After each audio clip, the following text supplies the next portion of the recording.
Hello friends, कैसे हैं आप सब। आई होप आप सब बहुत अच्छे होंगे। आज की ये जो रीडिंग है ये उन लोगों के लिए है जो भोलेनाथ जी की पूजा आराधना करते हैं, जो व्रत रखते हैं और इस सावन के महीने में जल अर्पित करते हैं भोलेनाथ जी को, जो बहुत ज़्यादा मानते हैं। उन लोगों के लिए आज की रीडिंग है, क्योंकि उनको उनकी पूजा का फल प्राप्त हो और उनके पूजा में कुछ ऐसी अड़चन आ रही है जिसकी वजह से जो वो लोग पूजा कर रहे हैं, व्रत रख रहे हैं, उसका फल उन्हें प्राप्त नहीं हो रहा है। अर्थात कोई ना कोई ऐसी रुकावट आ रही है जिसकी वजह से आपकी इतनी पूजा करने के बाद भी आपकी इच्छा पूरी नहीं हो पा रही है।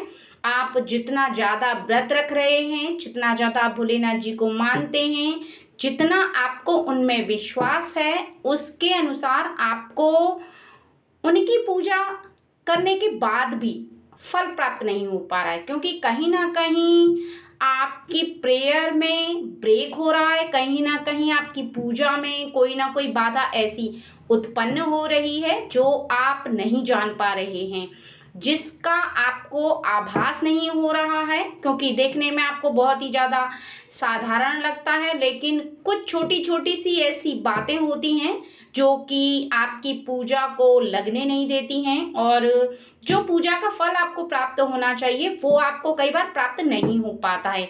और ऐसे में फिर आपका जो विश्वास है वो कुछ कमज़ोर पड़ने लग जाता है। आपको ऐसा आभास होता है कि मैंने इतना व्रत किया, मैंने इतनी पूजा की, मैंने इतने सोमवार रखे, मैंने इतने बार जल ढाला, लेकिन फिर भी मेरी मनोकामना अधूरी है। आज की ये जो रीडिंग है इस सब भी परेशानी की क्लियरिटी कर देगी। आपको सब पता चल जाएगा कि आपके साथ ऐसा क्यों हो रहा है। तो वीडियो बहुत ही ज़्यादा इम्पोर्टेंट है, इंफॉर्मेटिव है, इसलिए आप वीडियो को बहुत ही ज़्यादा ध्यान से देखें, क्योंकि जब आप इतनी मेहनत कर रहे हैं पूजा करने के साथ साथ व्रत रखने में, आप इतनी श्रद्धा रख रहे हैं, तो आपकी इच्छा भी अवश्य ही पूरी होनी चाहिए। लेकिन रीडिंग को सुनते समय थोड़ा सा समझदारी बनाकर रखें, क्योंकि बहुत ज़्यादा खास लोगों के लिए ये रीडिंग है। तो कुछ लोगों से पूरी पूरी मैच होगी, अगर किसी से मैच नहीं होती है तो आप थोड़ी सी समझदारी बना करके रखें। पहला तो आपके लिए एक मैसेज आ रहा है, और वो ये है कि जो आपकी पूजा का समय है वो आपका ब्रह्म मुहूर्त का होना चाहिए, यानी आपको सूर्य निकलने से पहले जल अर्पित कर देना चाहिए भोलेनाथ जी को। और वो जो आपका समय है जल अर्पित करने का, वो आप जब भी जल अर्पित करते हैं, यानी प्रति सोमवार को या आप हर दिन करते हैं सावन के महीने में, तो आपका एक निश्चित समय होना चाहिए। क्योंकि कई बार आप 5 बजे कर देते हैं, कई बार 6 बज जाते हैं, कई बार 7 बज जाते हैं। तो आपका जो टाइम टेबल है वो आप चेंज ना करें, क्योंकि आपके लिए ये जो डाउनलोड आ रहा है ये इसी बारे में है कि आप जो अपना टाइम चेंज करते हैं उससे भी आपके ऊपर असर पड़ता है। जो भी आपकी मनोकामना है, जो भी आपकी इच्छा है, जो पूजा है, वो सब आपका एक ही समय पर लगना चाहिए। यानी आप अगर 5 बजे टाइम फिक्स करते हैं तो आपको सुबह 5 बजे ही पर डे करना चाहिए। अगर आप वीक में एक दिन करते हैं सोमवार की सोमवार, तो आप प्रति सोमवार को 5 बजे जाएं जल अर्पित करने के लिए। और दूसरा आपके लिए ये मैसेज आ रहा है कि आप जब भी पूजा करने के लिए बैठते हैं उस समय आपका मन जो होता है वो पूजा में पूरी तरह से लग नहीं पाता है। अर्थात यहाँ पर जो आपके लिए मैसेज आ रहा है वो ये है कि आपका मन एकदम शांत नहीं रहता, आपका मन कुछ ना कुछ सोचता रहता है। आप किसी बात को सोचते सोचते पूजा को करते हैं। कहीं ना कहीं इस पूजा में विघ्न होती है ऐसे में, क्योंकि जो आपकी पूजा है वो बहुत ही ज़्यादा शांत मन से होनी चाहिए। चाहे आप 5 मिनट पूजा करें, 10 मिनट करें, या फिर आप 15 मिनट करें, या फिर आप 1 मिनट करें, फर्क इससे नहीं पड़ता।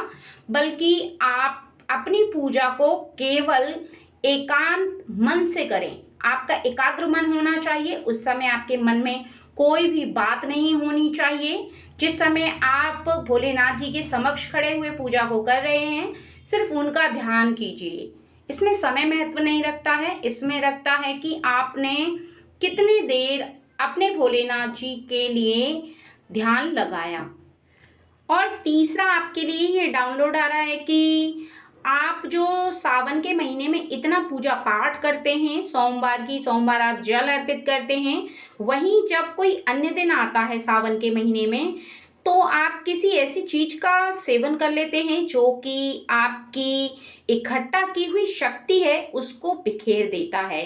अर्थात आप कोई भी गलत चीज का सेवन यहाँ पर ना करें, क्योंकि सावन का जो महीना होता है वो बहुत ही ज़्यादा पवित्र महीना होता है, उसमें हर दिन पवित्र होता है। इसलिए आपको इस चीज का विशेष ध्यान रखना चाहिए कि आप किसी भी ऐसी चीज का सेवन ना करें जिससे कि आपके आने वाले जीवन में उसका प्रभाव पड़े। अर्थात यहाँ आपने पूजा पाठ की, व्रत रखा और बहुत सारे कष्टों को उठाया, वहीं आपने एक छोटी सी ऐसी गलत चीज का सेवन कर लिया, उससे आपकी इकट्ठा की हुई शक्ति बिखर जाती है। और जो आपने पूजा करके भोलेनाथ जी को प्रसन्न किया है, उनकी शक्ति को प्राप्त किया है, वो शक्ति आपकी कमज़ोर पड़ने लगती है। क्योंकि गलत चीज़ का सेवन करने से, गलत खान पान करने से भोलेनाथ जी रुष्ट भी होते हैं और आपके मन के अंदर भी नकारात्मक ऊर्जा का विकास होता है। इसलिए इस बात का विशेष ध्यान रखना है कि आप पूरे माह बहुत ही ज़्यादा शुद्ध रहें, किसी भी गलत चीज़ का सेवन ना करें। पूरे सावन के महीने में आप जो भी भोलेनाथ जी को प्रसन्न रखने के लिए पूजा पाठ करते हैं वो ऐसे ही करते रहें, लेकिन उनकी शक्ति को इकट्ठा करने के लिए जो जो कार्य किए जाते हैं केवल वही करें। आप कोई भी ऐसा कार्य ना करें जिससे कि भोलेनाथ जी की शक्ति बिखरे। चलिए बढ़ते हैं रीडिंग की तरफ। हे भोलेनाथ जी, आप अपने भक्तों को बताएं कि उनके जीवन में उन्हें जो चाहिए उसमें कौन सी अड़चन आ रही है। इतनी पूजा पाठ करने के बाद भी उनके जीवन में उनकी इच्छा अभी भी अधूरी क्यों है। पहले मैं यहाँ कार्ड्स को लगा लेती हूँ, फिर आपको बताते जाऊंगी। सबसे पहले तो आप यहाँ देख सकते हैं कि आपका जो मन है वो पूरी तरह से पूजा में लग नहीं पा रहा है। किसी कारणवश आप बहुत ज़्यादा उदास रहते हैं, बहुत ज़्यादा चिंतित रहते हैं, और जिसकी वजह से आप अपना ध्यान लगा नहीं पा रहे हैं। क्योंकि आपका मन है वो चाहता है भोलेनाथ जी की पूजा आराधना करना, लेकिन आप पूजा करते तो हैं और उनको बहुत ही ज़्यादा मानते हैं, लेकिन कहीं ना कहीं आपका ध्यान बहुत ज़्यादा भटक रहा है। क्योंकि कोई व्यक्ति ऐसा है जो कि आपके ध्यान को भटका रहा है, या फिर आपका किसी काम की वजह से ध्यान भटक रहा है। क्योंकि कई बार आपके जीवन में आपके इर्द गिर्द रहने वाले लोग आपको इतना ज़्यादा परेशान कर देते हैं कि आप चाहकर भी ना पूजा में ना अपने काम में अपना मन लगा पाते हैं, बल्कि आप बहुत ही ज़्यादा परेशान रहते हैं। ऐसे में आपका मन कहीं पर भी लगता नहीं है। तो आपको ऐसे लोगों से दूरी बनाकर रखनी चाहिए। और यदि आपके परिवार का कोई सदस्य है जो कि आपको परेशान कर रहा है या परेशानी दे रहा है, तो आप उससे कम बात करें या कम से कम मतलब रखें, उसे इग्नोर करें, अपने मन को शांत रखें और इस बात का विश्वास रखें कि आने वाले समय में समय चक्र पहिया होता है, वो जैसे जैसे घूमता जाएगा वैसे वैसे सब कुछ ठीक होता जाएगा। अपने ईश्वर पर विश्वास रखें, क्योंकि समय है जो एक जैसा नहीं रहता है, वो हमेशा चलायमान है तो चलता रहता है। इसलिए आगे चलकर आप अपनी परेशानी से, चाहे वो आपके परिवार का सदस्य हो या कोई भी ऐसा व्यक्ति जो आपको परेशान कर रहा है, या फिर आप अपनी किसी परेशानी से परेशान हैं, निश्चित ही उससे निकल जाएंगे और भोलेनाथ जी ही आपको निकालेंगे। इसलिए उनके चरणों में अपना ध्यान लगाने का प्रयास करें, क्योंकि अगर आप पूजा कर रहे हैं उस समय अपना ध्यान नहीं लगा पा रहे हैं तो ऐसे में आपका मन और भी ज़्यादा विचलित होता है और आप बहुत ज़्यादा परेशान हो जाते हैं। दूसरा, यहाँ पर आपके विश्वास में इस समय कुछ कमी आ रही है। जब भी आप पूजा करने के लिए बैठते हैं या आप कोई भी पूजा करते हैं, चाहे वो भोलेनाथ जी की हो या किसी भी देवी शक्ति की आप पूजा करते हैं, तो आपका मन जो है वो विश्वास से भरा नहीं होता है। मतलब आप पूजा कर तो रहे हैं, लेकिन आपके हृदय के अंदर विश्वास की ये कमी हो रही है कि आपको ऐसा लगता नहीं है कि आप जिस परेशानी से गुजर रहे हैं वो परेशानी आपकी ईश्वर हर लेंगे, या वो देख रहे हैं आगे चलकर आपका जो प्रॉब्लम है वो सॉल्व हो जाएगा। तो कहीं ना कहीं आप जो स्टैंड ले चुके हैं किसी काम के बारे में, उसके बारे में कहीं ना कहीं आप अविश्वास को उत्पन्न होता देख रहे हैं। कहीं ना कहीं आपके मन में शंका उत्पन्न हो रही है और आप बहुत ही ज़्यादा परेशान हैं इसी बात से कि आगे चलकर क्या होगा, कैसे होगा, आप कर पाएंगे नहीं कर पाएंगे। ऐसी बहुत सारी बातें जो आपके मन के अंदर जब विद्यमान होती हैं तो आपके मन के अंदर अविश्वास अपने आप ही उत्पन्न होने लगता है, क्योंकि आप भविष्य को देख नहीं सकते और जो आपको प्रत्यक्ष दिखाई देता है उसके अनुसार आप केवल उसी चीज़ को देख करके अनुमान लगाते हैं कि आगे चलकर क्या होगा, या कोई कार्य होगा नहीं होगा, या किसी भी परेशानी को लेकर के आप केवल वर्तमान को देख सकते हैं, भविष्य को आप नहीं देख सकते। इसी वजह से आपका मन बहुत ही ज़्यादा उलझन में रहकर अविश्वास उत्पन्न करने लगता है। लेकिन आपको विश्वास रखना होगा भोलेनाथ जी पर, उनकी शक्तियों पर, कि आगे चलकर आपके जीवन में इसलिए सब कुछ सही होगा। अगर कोई भी परेशानी है, चाहे वो आपके परिवार से जुड़ी हो, आपके काम से जुड़ी हो, या कोई भी ऐसी परेशानी हो जो आप किसी को बता नहीं सकते हैं, लेकिन वो परेशानी तभी खत्म होगी जब आपको स्वयं पर विश्वास होगा। क्योंकि आप अपने ऊपर से विश्वास खो देंगे तो आप उस परेशानी में और भी ज़्यादा उलझ कर रह जाएंगे। तीसरा ये कि आप किसी परेशानी को लेकर ऐसा महसूस कर रहे हैं कि आपके जीवन में अंधकार ही अंधकार फैल चुका है। आपको कहीं से भी सूरज की एक किरण तक नज़र नहीं आ रही है। आपको ऐसा महसूस हो रहा है कि सब खत्म हो गया है, अब कुछ सही नहीं होने वाला। जीवन में किसी बात को लेकर आप इतना ज़्यादा हताश हो गए हैं कि आपको ऐसा लग रहा है कि खुशियाँ कभी वापस आएंगी ही नहीं। लेकिन आपको एक बात का ध्यान रखना चाहिए कि ईश्वर की शक्ति आपके साथ है। वो उस सूरज की किरण की तरह काम करेगी कि आपके जीवन के इस अंधकार को मिटा देगी। क्योंकि जब समय का पहिया घूमेगा और जैसे जैसे समय गुजरता चला जाएगा, वैसे वैसे आपके जीवन का अंधकार तब समाप्त होगा जब आप भोलेनाथ जी पर विश्वास रखेंगे, उनकी पूजा पर विश्वास रखेंगे, अपने कर्मों पर विश्वास रखेंगे और इस बात का विश्वास रखेंगे कि आने वाले समय में जो भी परेशानी है वो अवश्य ही समाप्त होगी। क्योंकि विश्वास के बिना इस संसार में कुछ भी नहीं होता। क्योंकि विश्वास अगर आप रखते हैं तभी आप अपने कार्यों में मन भी लगा सकते हैं। किसी भी परेशानी से निकलने का आप सुझाव भी प्राप्त कर सकते हैं किसी व्यक्ति से, अपने मन से। 100 रास्ते आपको तब दिखाई देंगे उस परेशानी से निकलने के या किसी भी काम को पूरा करने के, जब आपके मन में पूर्ण विश्वास हो उस परेशानी से, उस अंधकार से निकलने का। और भोलेनाथ जी की शक्ति भी आपको तभी महसूस होगी जब आपको उन पर विश्वास हो, और ये विश्वास आपको रखना ही होगा खुद पर, उन पर।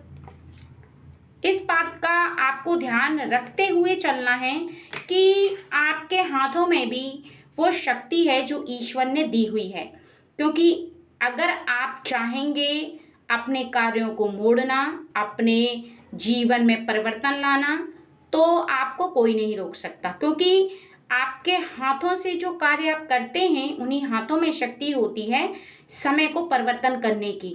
और आपके हाथ ही होते हैं जो आपके जीवन में आप जो चाहते हैं वो कर जाते हैं। क्योंकि चाहे अच्छा कर्म हो या बुरा, लेकिन उसमें संयोग सबसे ज़्यादा आपके हाथों का ही होता है। तो आप अपने हाथों को कमज़ोर ना समझें।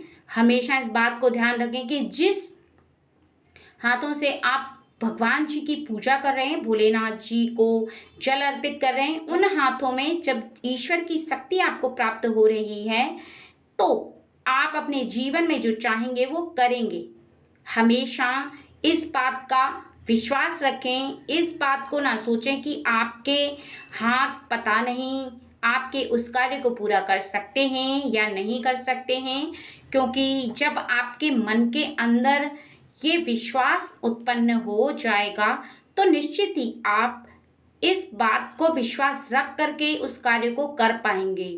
जैसे पूजा के समय आपका विश्वास होता है, ठीक उसी प्रकार आपके मन में भी इस बात का विश्वास होना चाहिए, क्योंकि ये विश्वास आपके हाथों से वही कर्म करवाएगा जो कि आपके जीवन के लिए बिल्कुल सही है। क्योंकि जब तक आपको अपने हाथों पर विश्वास नहीं होगा तब तक आप अपने हाथों से उस काम को नहीं कर पाएंगे। इस बात का विशेष ध्यान रखना ज़रूरी है। और यहाँ पर और इस बात का भी ध्यान रखें कि आप जीवन में किसी के साथ भी खेलने का प्रयास बिल्कुल भी ना करें, क्योंकि यदि आप किसी भी एक साधारण व्यक्ति को आम व्यक्ति समझ करके उसका फ़ायदा उठाएंगे, उसके जीवन से खेलने की कोशिश करेंगे, आपको ऐसा लगेगा कि आप शतरंज के खिलाड़ी हैं, किसी के जीवन के साथ आप खेल सकते हैं, तो ऐसा बिल्कुल भी ना करें, क्योंकि ऐसे में ईश्वर की शक्ति कमज़ोर पड़ने लगती है। जो भोलेनाथ जी का शुभ समय चल रहा है, उनकी शक्ति को यदि आप प्राप्त करना चाहते हैं, अपने जीवन में चाहते हैं कि कोई भी परेशानी उत्पन्न ना हो, तो उसके लिए आप किसी के साथ खिलवाड़ ना करें, क्योंकि यदि आप किसी के साथ खिलवाड़ करेंगे तो कोई भी व्यक्ति आपके साथ खिलवाड़ ज़रूर करने का प्रयास करेगा। क्योंकि इस बात को ध्यान रखना अत्यंत आवश्यक है कि जब जैसा जैसा आप करते हैं दूसरों के साथ, वैसा वैसा आपके जीवन में आपको हर हाल में भुगतना ही पड़ता है। इसलिए इस कार्य को अगर आप कर रहे हैं तो आज से ही रोक लें। कभी भी किसी को छोटा ना समझें, कभी भी किसी को साधारण ना समझें। सब भोलेनाथ की बनाई हुई शक्तियाँ हैं और आपकी तरह सभी इंसान हैं। इस बात का खास ध्यान रखना है। और यहाँ पर आपको साफ साफ बताया जा रहा है कि कुछ ऐसे कार्य हैं जो कि आपने किए हैं, आपने कुछ ऐसी इच्छाओं की पूर्ति की है जिसके वजह से आप बहुत ही ज़्यादा प्रसन्न हुए हैं, लेकिन कहीं ना कहीं आपके हृदय के अंदर कुछ अहंकार की भावना विद्यमान हो चुकी है। उन बातों को लेकर के आपको ऐसा आभास होने लगा कि आपके जैसा कार्य कोई नहीं कर सकता है। आप जितने अच्छे कार्य को कर सकते हैं किसी में नहीं है ऐसे कार्य को करने की कैपेसिटी। तो कहीं ना कहीं आप लोगों को बहुत ही ज़्यादा नीचा समझने लगे हैं, अपने आप को ऊंचा समझने लगे हैं, और ये आपके लिए सही नहीं है, क्योंकि आप ऊंचाइयों को छुएं, आप कुछ कार्यों को पूर्ण करें। ये बहुत ही ज़्यादा अच्छी बात है आपके लिए, और भी ज़्यादा आप आगे तक जाएं। भोलेनाथ जी की कृपा आपके साथ है। लेकिन अगर आप अपने हृदय के अंदर कुछ ऐसी फीलिंग लेकर आ रहे हैं तो इस फीलिंग को आप पूरी तरह से हटा दें, क्योंकि जब किसी भी इंसान के हृदय में ये अहंकार की भावना, कुछ इस प्रकार की फीलिंग कि जो मैं कर सकता हूँ वो कोई नहीं कर सकता, या मेरा जैसा कोई नहीं है, ऐसी बहुत सारी बातें जब आपके हृदय के अंदर विद्यमान होने लगती हैं तो ईश्वर की शक्ति आपके जीवन पर कमज़ोर हो जाती है, यानी आपके जीवन पर कम प्रभाव हो जाता है। उन शक्तियों का पूरा प्रभाव आपके जीवन पर नहीं पड़ पाता है, और आपको जहाँ तक पहुँचना होता है आपको वहाँ पहुँचने में फिर और भी ज़्यादा दिक्कतों का सामना करना पड़ता है, क्योंकि ईश्वर को साधारण आदमी ही पसंद भी हैं। और ईश्वर की शक्ति कभी भी इस बात को, जो ईश्वर को मानते हैं, जो भोलेनाथ जी को मानते हैं, वो कभी भी इस तरह की भावना को अपने हृदय के अंदर विराजमान नहीं करते। और यदि आप ऐसा कर रहे हैं तो आज से ही छोड़ दें, क्योंकि अभी आपको बहुत आगे तक जाना है और आपको अपने रिश्ते की रुकावट उत्पन्न नहीं करनी है ऐसी बातों को अपने मन के अंदर धारण करके। इसलिए आप इन बातों को जल्दी से जल्दी अपने मन के अंदर से निकाल दें, हृदय से त्याग दें। यहाँ पर बताया जा रहा है कि आपके जीवन में कहीं ना कहीं प्रेम की कमी है, परिवार के सदस्यों में तालमेल नहीं है। इसकी वजह से आप कुछ ज़्यादा ही परेशान रहते हैं। और ऐसे में जब आपका मन उखड़ा उखड़ा रहता है तो ना ही पूजा में लग पाता है, और आपको ऐसा लगने लगता है कि इतनी पूजा करने के बाद भी आपको जो परिवार की खुशी मिलनी चाहिए वो नहीं मिल पा रही है। लेकिन अब आप ध्यान से सुनो कि आपको अपने परिवार में झुकना सीखना होगा। चाहे आप स्त्री हैं, चाहे आप पुरुष हैं, लेकिन आपको समर्पण का भाव रखना चाहिए अपने परिवार के सदस्यों के साथ।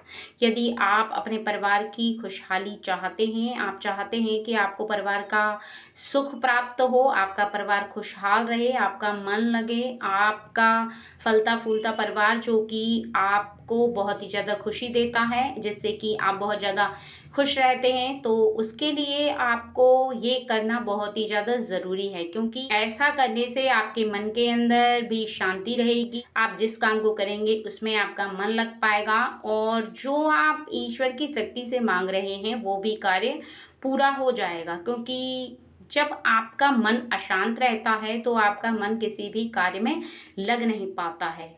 तो यहाँ पर आपको इस बात को समझना बहुत ही ज़्यादा ज़रूरी है। और आखिरी यहाँ पर आप ऐसा महसूस कर रहे हैं कि आप घर परिवार के सदस्यों के साथ या फिर बाहर वालों के साथ बस एक कार्यकर्ता बनकर रह गए हैं। काम करो और बस अपने जीवन को ऐसे ही गुजारो। आपको ऐसा कहीं ना कहीं महसूस होने लगा है। आप अपने आप को एक नौकर की तरह ट्रीट करने लगे हैं। आपको लगने लगा है कि मैं एक घर का सदस्य ना होकर एक नौकर बन के रह गया हूँ। इस बात से आप बहुत ही ज़्यादा चिड़चिड़े से हो जाते हैं। कई बार अपने परिवार के सदस्यों के साथ, कई बार आपका बिहेवियर दूसरों के साथ भी कुछ इस प्रकार का हो जाता है। जब कोई भी इंसान आपको किसी बात के लिए कहता है, किसी काम के लिए, यदि आपसे कोई मदद मांगता है, तो आपको ऐसा आभास होने लगता है कि क्या सबने मुझे नौकर समझ कर रखा हुआ है।